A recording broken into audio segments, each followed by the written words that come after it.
ದಕ್ಷಿಣ ಕನ್ನಡ ಜಿಲ್ಲೆಯ ಪ್ರಸಿದ್ಧ ಧಾರ್ಮಿಕ ಕ್ಷೇತ್ರವಾಗಿರುವಂತಹ ಕಟೀಲು ಶ್ರೀ ದುರ್ಗಾ ಪರಮೇಶ್ವರಿ ದೇವಸ್ಥಾನಕ್ಕೆ ಭೇಟಿ ನೀಡುವಂತಹ ಭಕ್ತರಿಗೆ ಆಡಳಿತ ಮಂಡಳಿ ಬೆಗ್ ಶಾಕ್ ಅನ್ನು ನೀಡಿದೆ.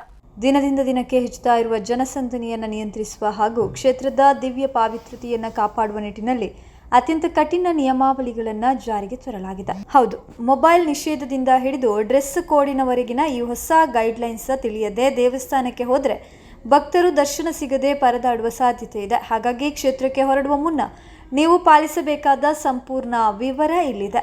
ದೇವಸ್ಥಾನದ ಆವರಣದ ಒಳಗೆ ಮೊಬೈಲ್ ಬಳಕೆ ಮತ್ತು ಯಾವುದೇ ರೀತಿಯ ಛಾಯಾಗ್ರಹಣವನ್ನ ಕಡ್ಡಾಯವಾಗಿ ನಿಷೇಧಿಸಲಾಗಿದೆ. ಚರ್ಮದ ಬೆಲ್ಟ್, ಪರ್ಸ್ ಸೇರಿದಂತೆ ಚರ್ಮದ ವಸ್ತುಗಳು, ಛತ್ರಿ, ಕೋಲುಗಳು ಮತ್ತು ಸಾಕು ಪ್ರಾಣಿಗಳನ್ನ ಒಳಗೆ ತರುವಂತಿಲ್ಲ.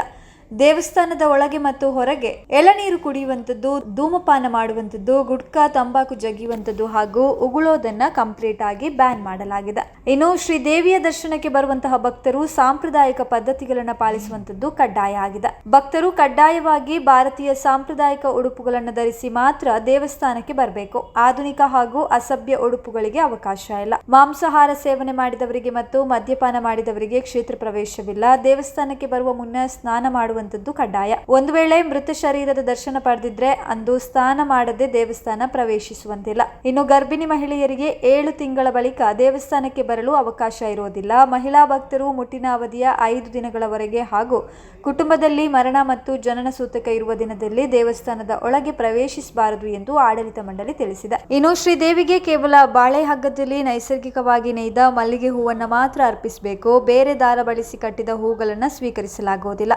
ಏಕಾದಶಿ ದಿನದಂದು ದೇವಸ್ಥಾನದಲ್ಲಿ ಯಾವುದೇ ರೀತಿಯ ವಿಶೇಷ ಪೂಜೆಗಳು ಇರೋದಿಲ್ಲ. ದೇವಸ್ಥಾನದ ಒಳಗೆ ಅನಗತ್ಯವಾಗಿ ಜೋರಾಗಿ ಮಾತನಾಡುವಂಥದ್ದು ಅಥವಾ ಚರ್ಚೆಗಳನ್ನು ಮಾಡುವಂಥದ್ದನ್ನು ನಿರ್ಬಂಧಿಸಲಾಗಿದೆ. ಜೊತೆಗೆ ಪ್ರಸಾದ ರೂಪದ ಆಹಾರ ಹೊರತುಪಡಿಸಿ ಬೇರೆ ಯಾವುದೇ ಹೊರಗಿನ ಆಹಾರ ಸೇವನೆಗೆ ಅವಕಾಶ ಇಲ್ಲ. ಭಕ್ತರು ತಮ್ಮ ಚಿನ್ನಾಭರಣ ಹಾಗೂ ಅಮೂಲ್ಯ ವಸ್ತುಗಳ ಬಗ್ಗೆ ತಾವೇ ಜಾಗೃತಿ ವಹಿಸಬೇಕು. ವಾರಾಂತ್ಯ ಹಾಗೂ ಹಬ್ಬದ ದಿನದಲ್ಲಿ ಜನಸಂದಣಿ ಹೆಚ್ಚಿರುವಾಗ ಅನ್ನ ಪ್ರಸಾದ ಹಾಗೂ ವಸತಿ ವ್ಯವಸ್ಥೆಯಲ್ಲಿ ಸ್ವಲ್ಪ ವ್ಯತ್ಯಯವಾದರೆ ಭಕ್ತರು ಆಡಳಿತ ಮಂಡಳಿಯೊಂದಿಗೆ ಸಹಕರಿಸಬೇಕಾಗಿ ವಿನಂತಿಸಲಾಗಿದೆ. ಭಕ್ತಾದಿಗಳು ಈ ಎಲ್ಲಾ ನಿಯಮಗಳನ್ನು ಚಾಚೂ ತಪ್ಪದೆ ಪಾಲಿಸಿ ಕಟೀಲು ಅಮ್ಮನ ಕೃಪೆಗೆ ಪಾತ್ರರಾಗಬೇಕಾಗಿ ಪ್ರಕಟಣೆ ಕೋರಿದೆ.